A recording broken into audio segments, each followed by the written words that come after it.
কিন্তু তাতে এটা সদায় কনফিউজন লয় যে কিছুমান বিশেষভাৱে কিছুমান কনফিউজন হৈছে যিটো বস্তু হয়তো আমি ক্লিয়াৰ কৰাটো খুব ভাল বুলি মই ভাবিছো।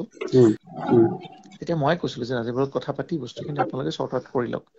কিন্তু সেই গানটোৰ এই গানটো দুটা বেলেগ বেলেগ গান আছিলে আচলতে, কিন্তু ফোক টিনৰ প্ৰথম লাইন কেইটা একেই আছিলে বা যা হওক সেইটো আমি ক'বলৈ নাযাওঁ। এতিয়া কি কৰিছিলে তেওঁ আমাক পিছত মানে এলবাৰ্ট সঞ্জয় বুলি দুজন ব্যক্তি গোটেই গানটো বনাইছিলে, তাহাঁতক এই গানটো বনাবৰ কাৰণে তেওঁ অথৰাইজ কৰিছে। তেওঁ কৈছে ঠিক আছে আপোনালোকে বনাব পাৰে বুলি গানটো। সেইটোৱে আছিলে, তাতে একো কন্ট্ৰভাৰ্চি কৰিব লগা একো নাই। আৰু গোটেই বিষয়টোক লৈ ৰাজীৱ ভটিয়াৰ লগত আপোনাৰ তেতিয়া কথা বতৰা হৈছিল নহয় জানো? নমস্কাৰ, আপোনালোকক স্বাগতম জনাইছো অন্য এটা ভিডিঅ'লৈ। অসমৰ জনপ্ৰিয় জিলেলে জিলেলে গীতটি সীমান্ত শেখৰে গোৱা নাছিলে, আচলতে গাইছিলে ৰাজীৱ খদিয়াই। হয়, প্ৰতিবেদন আছে, আপোনালোকক নিশ্চয় শুনাম। এই প্ৰতিবেদন চালে আপোনালোকে ভাল পাব আৰু গম পাব আচলতে জিলেলে জিলেলে গীতটি কোনে গাইছিলে আৰু সীমান্ত শেখৰে কি কয় এই গানৰ সন্দৰ্ভত। চাওঁ আহক আমাৰ এই প্ৰতিবেদন চালে আপোনালোকে ভাল পাব আৰু গম পাব আচলতে কিয় সেইদৰে বিতৰ্কৰ মাজত আহি পৰিছে জিলেলে জিলেলে গীতটি। চাওঁ আহক আমাৰ এই প্ৰতিবেদন। দাদা, ৰাজীৱ ভটিয়া শেহতীয়াকৈ এটা গানক লৈ পিনি আপোনাৰ নামটো আকৌ সাঙুৰ খাইছে, জিলিলে জিলিলে যিটো গান লৈ পিনি। এই সন্দৰ্ভত আপোনাৰ প্ৰতিক্ৰিয়া, বিভিন্নজনে কৈছে যে এই গানটো তেখেতৰ আছিল বা তেখেতেও আপোনাৰ পোষ্ট এটাত কিবা মন্তব্য দিয়াক লৈ পিনি স্ক্ৰীনশ্বট এটা ভাইৰেল হৈছে। প্ৰথমতেতো মই কওঁ যে ৰাজীৱৰ যিটো মানে লছ, সেইটো আমাৰ কাৰণে বহুত ডাঙৰ লছ। হয়, ৰাজীৱ মোৰ লগত খুব ভাল ৰিলেশ্যনশ্বিপ আছিলে। যিদিনা ৰাজীৱ ঢুকাইছে সেইদিনাই আমি ৰিয়েকশ্যনো কৰিছো। আমি ৰাজীৱৰ সেই বস্তুটো আমি ফিলো কৰো। কিন্তু তাতে এটা সদায় কনফিউজন লয় যে কিছুমান বিশেষভাৱে কিছুমান কনফিউজন হৈছে যিটো বস্তু হয়তো আমি ক্লিয়াৰ কৰাটো খুব ভাল বুলি মই ভাবিছো।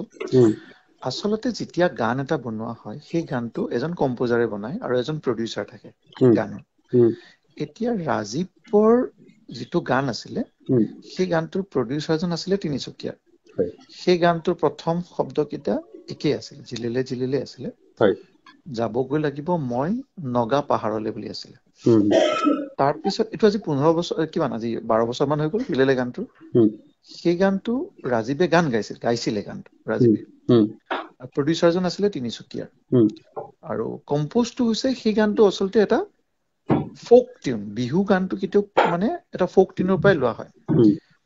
তাৰপিছত সেই চেম প্ৰডিউচাৰজনে পিছত আমাক মানে যিজন মোৰ কম্প'জাৰ আছিলে, কম্প'জাৰজনক গানটো দিলে। দিয়াৰ পিছত তেখেতসকলে মোৰ ওচৰলৈ আহিলে গানটো গাবলৈ।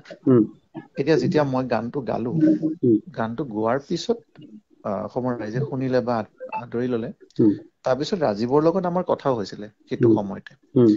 তো প্ৰডিউচাৰজনে চাওক, মোৰ ডাইৰেক্ট কথা কোৱা নাই, কাৰণ প্ৰডিউচাৰৰ মাজত প্ৰযোজকৰ মাজতে কথা হয়। যিহেতু মই এজন গায়ক হিচাপে গানটো গাইছো, গতিকে সেই গানটো মই কৰা বা মই হেৰি কৰা কোনো কথা নাথাকে। বাট এনিৱে তেতিয়া ৰাজীৱৰ লগত কথা হ'ল। তেতিয়া মই কৈছিলো যে ৰাজীৱৰ লগত কথা পাতি বস্তুখিনি আপোনালোকে চৰ্ট আউট কৰি লওক।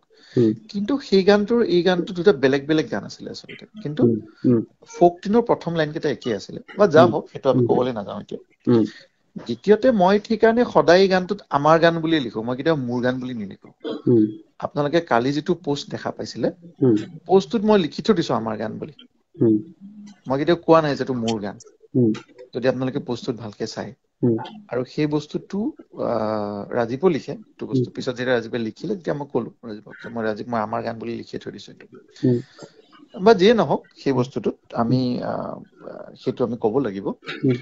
আৰু তেনেকুৱা একো কন্ট্ৰভাৰ্চি নাই। চাওক, কিছুমানে হয়তো কন্ট্ৰভাৰ্চি ওলাব বিচাৰিছে নিজে, হয়তো যে এইটো সীমান্তই লব হৈছে কেনেকে কৰিছে বা কিবা এটা ক'ব পাৰে। বাট মই নিজে উল্লেখ কৰি থৈ দিছো এটা আমাৰ গান বুলি। নাই থোৱা জানো মই বস্তু? মইতো কেতিয়াও মোৰ গান বুলি কোৱা নাই এইটো। গতিকে আমাৰ শব্দটো থকাৰ পিছত যদি কোনোবাই তলত কিবা কিবি লিখি থাকে, তেতিয়াহ'লে তাক আমি উদ্দেশ্য প্ৰণোদিত বুলিয়ে ভাবিম, নহয় জানো? কিন্তু এটা কথা ঠিক যে ৰাজীৱ ভটিয়াই প্ৰথমতে গানটো গাইছিলে, যিটো আপুনি গম পোৱা নাই। ৰাজীৱ ভটিয়াই সেইটো গান গোৱা নাছিলে। সেই গানটোৰ প্ৰথম লাইন কেইটা একে আছিলে। দুটা লাইন আমি তেতিয়া কি হয়, আমি ফাৰ্ষ্ট জিলেলে জিলেলে যাবগৈ লাগিব মই নগা পাহাৰলে বুলি গোৱা আছে গানটো। আৰু প্ৰডিউচাৰজনে দুটা গান বনাইছিলে, এটা মোক গোৱাইছিলে, এটা ৰাজীৱক গোৱাইছিলে। বুজি পালে? এতিয়া প্ৰযোজকজনে যেতিয়া কৰে কাম, তেতিয়া প্ৰযোজকৰ ওপৰত সম্পূৰ্ণ হেৰি থাকে, তেখেতৰ ৰাইটছ থাকে। প্ৰযোজকজন কোন আছিল আপোনাৰ জানিব পাৰিম নেকি? প্ৰযোজকজন মই আপোনাক পঠাই দিম ৰ'ব, নামটো আছে মোৰ লগত, মই বিচাৰিব লাগিব। তেওঁৱে কৰিছিলে, তেওঁ আমাক পিছত মানে এলবাৰ্ট সঞ্জয় বুলি দুজন ব্যক্তি গোটেই গানটো বনাইছিলে, তাহাঁতক এই গানটো বনাবৰ কাৰণে তেওঁ অথৰাইজ কৰিছে। তেওঁ কৈছে ঠিক আছে আপোনালোকে বনাব পাৰে বুলি গানটো, সেইটোৱে আছিলে। তাতে একো কন্ট্ৰভাৰ্চি কৰিব লগা একো নাই। আৰু গোটেই বিষয়টোক লৈ ৰাজীৱ ভুটিয়াৰ লগত আপোনাৰ তেতিয়া কথা বতৰা হৈছিল নহয় জানো? এই গোটেই বিষয়টো ৰাজীৱৰ লগত প্ৰায় কথা হয়। মই চাওক, ৰাজীৱৰ এনেকুৱা, আৰু কেইদিনমান আগতে আমি অসম আমাৰ হেৰিটো কৰিব গৈছিলো, আমাৰ এটা গানো কৰিছিলো, তেতিয়াও ৰাজীৱক মই মাতিছিলো। ৰাজীৱে মোক ক'লে সীমান্ত মোৰ একদম এইকেইদিন শ্ব'জ আছে, মোৰ সময় নাই। গতিকে ৰাজীৱৰ লগত মোৰ সম্পৰ্কটো যথেষ্ট ভালেই আছিলে, আৰু আমি প্ৰায় মাহত কথা পাতিছিলো ৰাজীৱৰ লগত। কিন্তু ইণ্টাৰেষ্টিং কথা যে কিছুমান বস্তু হয়তো এতিয়া কবলৈ হয়তো বেলেগ লাগে।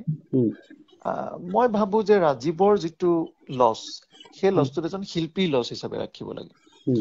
তাক মিছামিছি অহেতুক আমি কন্ট্ৰভাৰ্চি কৰি বা তাক ৰাজনৈতিকভাৱে কিছুমান উদ্দেশ্য প্ৰণোদিতভাৱে নিজৰ বেনিফিটৰ কাৰণে কাম কৰাটো আমি একেবাৰে নিবিচাৰো।